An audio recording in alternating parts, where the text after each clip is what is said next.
Case क्या है? क्या किया तुम लोगों ने? एक आदमी का खून। लाल सिंह से पंगा लेके तूने अच्छा नहीं किया।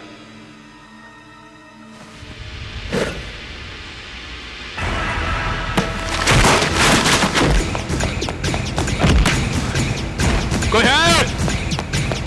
कोई है? बचाओ! कोई है?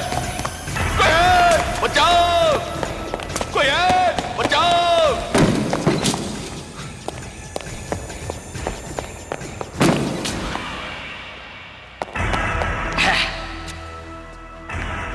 अरे चिल्ला क्या रहा है? वो भी इसके सामने। इसकी आंखों की पट्टी खोल देना तो सबसे पहले यही भागे यहां से।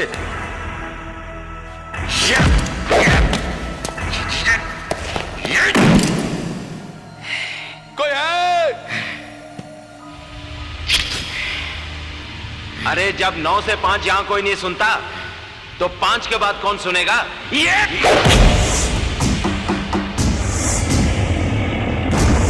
5 बजे के बाद देवा की अदालत शुरू होती है।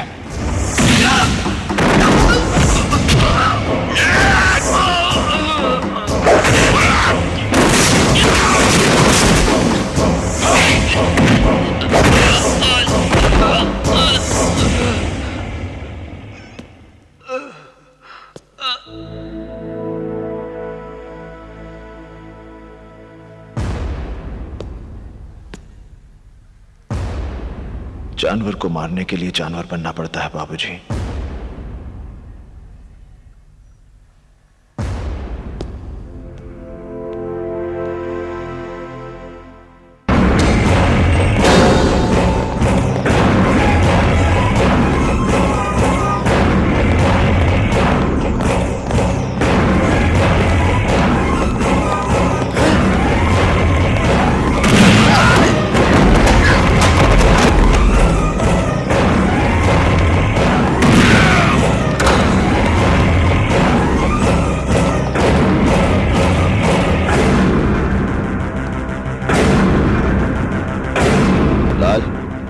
तेरे साथ बात करनी है। तुम देख नहीं रहे कि यहाँ एक जरूरी मीटिंग चल रही है? बाकी मीटिंग्स मेरी मीटिंग के बाद। देवा देखो तुम,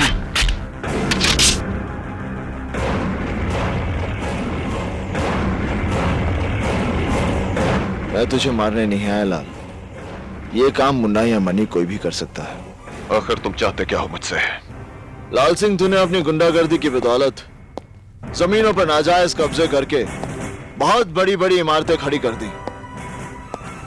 तेरी भूख इतनी बढ़ गई है कि अब तू स्कूल और शमशान जैसी जगहों को भी हड़प लेना चाहता है।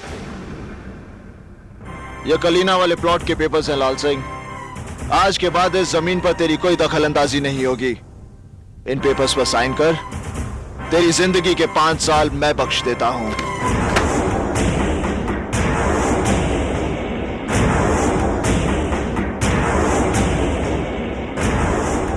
एक मामूली से प्लॉट के लिए 5 साल की जिंदगी घाटे का सौदा नहीं है लाल।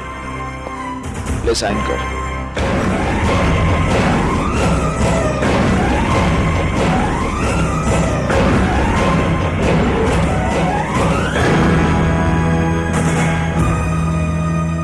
जिस वकील को मारने के लिए तूने अपने आदमी भेजे थे वो अशोक प्रधान देवा का बाप है। अगर दोबारा तूने ऐसी गलती की तो तेरा वो हश्र करूंगा कि तुझे अपने हाथों से अपनी जिंदगी फिसलती हुई नजर आएगी। तेरे माथे का पसीना और दिल की धड़कन ये बता रही है कि तुझे अपनी जिंदगी से बहुत प्यार है।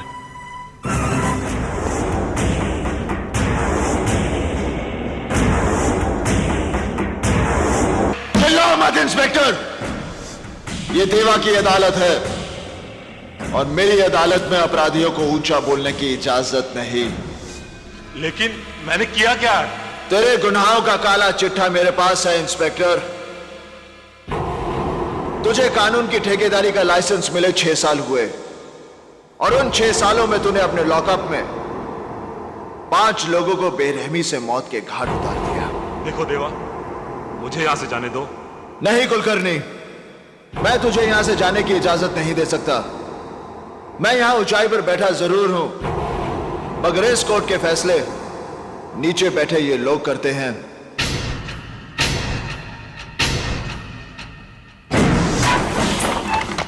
कुलकर्णी, तू गुनहगार है या बेगुनाह, इसका फैसला होना तो अभी बाकी है। अपराधी अपराधी अपराधी अपराधी अपराधी अपराधी अपराधी अपराधी। नहीं देवा, मैंने कोई अपराध नहीं किया। मैंने किसी को नहीं मारा। अब अगर मैं किसी को रिमांड पर लेता हूं और वो रिमांड में लेने के बाद जो तू उनका हश्र करता है, यही जानने के लिए मैंने जॉन को भेजा था तेरे पास। कुलकर्णी, तूने मेरे 2 आदमी मारे, उनकी मौत तो मैं तुझे बख्श भी सकता हूं, मगर जिन 3 बेगुनाह लोगों को तूने मारा है, उनका तो गुनाह की दुनिया से कोई वास्ता ही नहीं था। उन्हें मारकर तूने उनके परिवारों को भूख, गरीबी और तकलीफों में झोंक दिया। उनमें से एक अपने बूढ़े मां बाप का इकलौता सहारा था, और जिस मजदूर पर तूने गोलियां दागी, वो 12 लोगों का पेट भरता था, और अंसारी की विधवा की गोद में 3 महीने का बच्चा है। और ये सारे पाप तूने अपनी इस वर्दी पर एक और स्टार बढ़ाने के लिए किए हैं।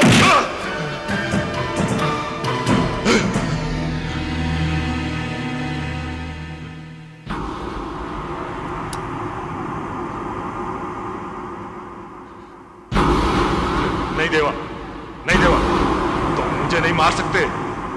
तुम जानते हो हमारा डिपार्टमेंट। ये काम मैं उसी की भलाई के लिए कर रहा हूं। ये रिवॉल्वर सरकार ने तुझे बुराइयों को मिटाने के लिए दिया था। तूने इससे सिर्फ गुनाह किए हैं। नहीं देवा, ये रिवॉल्वर पहली बार कोई नेक काम करने जा रहा है।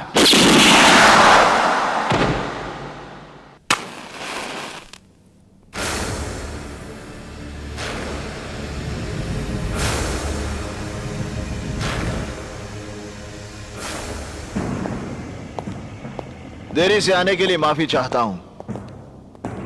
वैसे मैं इस बात से हैरान हूं कि आप लोगों ने मुझे इस मीटिंग में क्यों बुलाया है।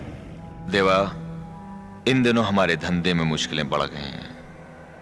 इन मुश्किलों से हमें कैसे लड़ना है, इसी के बारे में बातचीत करने के लिए हम सब लोग यहां इकट्ठा हुए हैं। आखिर ये हमारी जमात की बात है, और तुम हमारी जमात से बाहर तो नहीं। जमात एक होने से सोच एक नहीं हो सकती जिंदाल साहब। सोच का क्या है, वक्त के साथ बदल जाया करती है। तुमने अपनी जगह बनाने के लिए जो रफ्तार पकड़ी है, उसका तो मैं कायल हूं। ये तो आपका बड़प्पन है जिंदाल साहब। वैसे आप लोगों की जानकारी के लिए बता दूं कि अभी अभी तो मैं अपने पैरों पर खड़ा हुआ हूं। ठीक से चलना शुरू भी नहीं किया मैंने। रफ्तार पकड़नी तो अभी बाकी है। आप कुछ धंधे की मुश्किलों के बारे में बात कर रहे थे। देवा, मेरा मतलब है हमें छोटे छोटे फायदों के लिए आपस में रंजिश का माहौल खड़ा नहीं करना चाहिए। हम ताकतवर तभी हैं जब तक हम एक हैं। अलगाव वो दरार है जो किसी भी इमारत की बुनियाद में समाकर उस इमारत को बर्बाद कर देती है। हमें अपनी इमारत में इस दरार के लिए कोई जगह नहीं छोड़नी। हमें पूरी ताकत के साथ मिलकर अपने दुश्मन से लड़ना है, और हमारा दुश्मन है कानून। तुम्हें मालूम है देवा कि हमारे नए सीएम बहुत ही ईमानदार हैं। उन्होंने इस शहर से क्राइम को पूरी तरह खत्म करने का बीड़ा उठाया है, और इस ऑपरेशन का इंचार्ज उन्होंने बनाया है एसीपी इंदर सक्सेना को। सक्सेना के पिछले रिकॉर्ड के बारे में हमने पता किया है। यह आदमी हम जैसों के लिए कुछ ठीक नहीं है। इससे पहले कि हमारे इर्द गिर्द कानून का दायरा कस दे, हमें उसे इस दुनिया से विदा कर देना चाहिए। नहीं जिंदाल साहब, सक्सेना को मारकर हम पूरे पुलिस डिपार्टमेंट को अपना दुश्मन नहीं बना सकते। ये बात तो सभी जानते हैं कि कोई भी पुलिस ऑफिसर सच्चाई और ईमानदारी का बोझ ज्यादा देर तक नहीं उठा सकता। और जिस दिन सक्सेना को ये बात समझ में आ गई, वो खुद ही ट्रांसफर ले लेगा। मेरे हिसाब से उसे 3 महीने का वक्त देना चाहिए। अगर 3 महीने के बाद वैसा नहीं हुआ जैसा तुम सोच रहे हो, तो इंदर सक्सेना को तुम खुद मारोगे। ये वादा मैं कैसे कर सकता हूं? मौत और वक्त का कोई तालमेल नहीं होता जिंदाल साहब। 3 महीने बाद मैं उसे मारूंगा, और ये देखने के लिए आप जिंदा रहेंगे, इस बात की गारंटी कौन दे सकता है? देवा, गुड्डी की शादी की बात सुनकर तू इतना परेशान क्यों हो गया? क्या बहन को सारी जिंदगी घर में बिठा के रखेंगे? सोच रहा हूं कितने लाड प्यार से पली है वो। उसकी जिद और खुशी के लिए हम कुछ भी करते थे, और अब वो एक नए घर में नए लोगों के बीच। गुड्डी किसी नए घर में नहीं जा रही है देवा। हमने उसके लिए जो लड़का चुना है, वो भी उसे उतना ही जानता है जितना उसे हम जानते हैं। और फिर अगर उसने हमारी बहन को जरा सा भी परेशान किया ना, तो हम दोनों मिलकर उसकी टांग तोड़ सकते हैं। कौन है वो? एसीपी इंदर सक्सेना। देख देवा, घर के बाकी सब लोग मेरा इंटरव्यू ले चुके हैं और मुझे पास भी कर चुके हैं। वैसे अगर तू कहता है तो।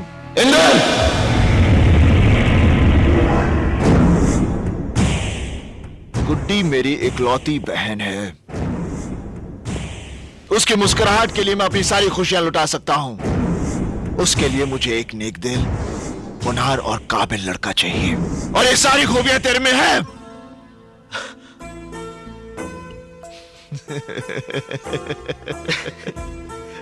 तेरा ये खुशी इजहार करने का तरीका भी अच्छा है। मैं बहुत खुश हूं। बहुत खुश हूं मैं। देवा, हमारी कितनी बड़ी मुश्किल आसान हो गई। बाबूजी भी इस रिश्ते से बहुत खुश हैं। वो तो बेसब्री से उस घड़ी का इंतजार कर रहे हैं जब हम दोनों भाई मिलकर दुल्हन बनी गुड्डी को डोली में बैठाएंगे। देवा, देवा, ऐसे मौके पर यह बात कहते हुए मुझे बहुत अफसोस हो रहा है, लेकिन दोस्त, मेरी एक मजबूरी है। क्या बात है इंदर? पुलिस की रजिस्टर में इस शहर के जिन 4 बड़े गुनहगारों का नाम दर्ज है, उनमें से एक नाम देवा का है। जानता हूं। फिर तो तू ये भी जानता होगा कि मेरी शादी में पुलिस फोर्स के सारे बड़े अफसर आएंगे। उनके सामने मेरी पोजीशन, प्लीज यार, तू मेरी शादी में मत आना। तू ये क्या कह रहा है इंदर? देवा के बिना गुड्डी की शादी? तू जानता है ये कितना प्यार करता है आकाश, इंदर ठीक कह रहा है। गुड्डी की शादी में मेरी वजह से कोई अड़चन आए, इंदर, मैं नहीं आऊंगा, नहीं आऊंगा।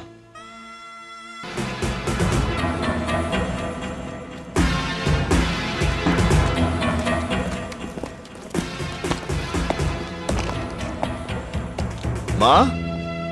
देवा, देवा, तू आ गया बेटा। हाँ माँ। देवा, देवा। हाँ माँ। देख, ये बस्ती वाले क्या कह रहे हैं? कह रहे हैं मैंने बच्चों को जहर दे दिया। मैं भला ऐसा कर सकती हूँ बेटा? नहीं माँ, नहीं। अरे, मैं तो उनका भूखा पेट भरने के लिए फैक्ट्री से दूध लाई थी। वो कैसे जहर बन गया? कहाँ है दूध माँ? देखिए, यहीं कहीं पड़ा होगा। मलाड में चिंचोली फाटक के पास मिल्क फैक्ट्री में काम करती हूँ ना, वहीं से लाई थी। चिंचोली फाटक के पास? हाँ। चिंचोली फाटक के पास तो एक ही फैक्ट्री है, और वो तो जिंदाल की बंद पड़ी हुई फैक्ट्री है। ये दूध नहीं, ड्रग है।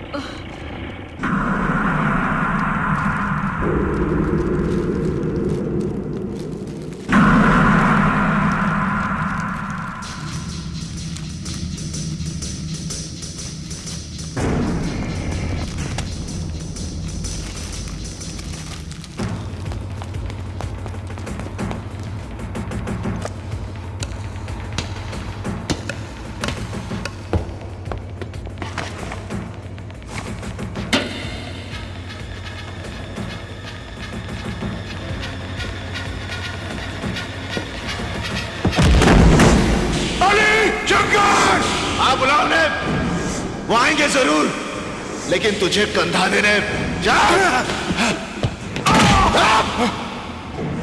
बंदूक के नीचे, बंदूक के नीचे नहीं।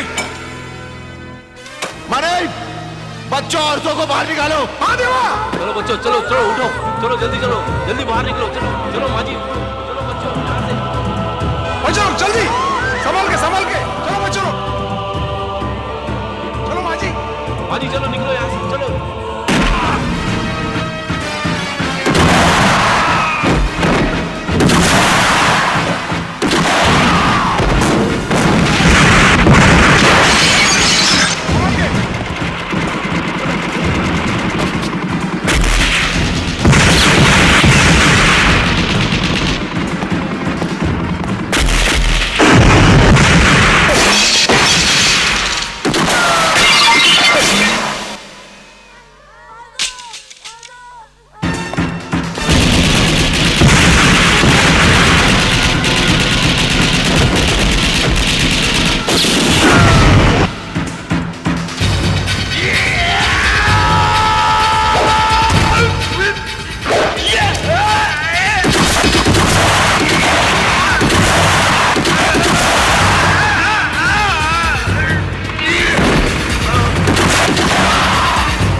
होश में तो हो देवा। तू एक ऐसा हैवान है जिसका मकसद दौलत कमाना है, चाहे वो जहर बेच के क्यों ना हो। जिंदाल से ताकत आजमाइश की भूल मत करना, क्योंकि ऐसी भूल का मतलब है अपनी जिंदगी को दांव पर लगाना। लोगों को मौत के बाद चिता में रखा जाता है। अगर उन बच्चों को कुछ हुआ तो अपनी ही चिता में मौत का नजारा देखने वाला तू पहला शख्स होगा।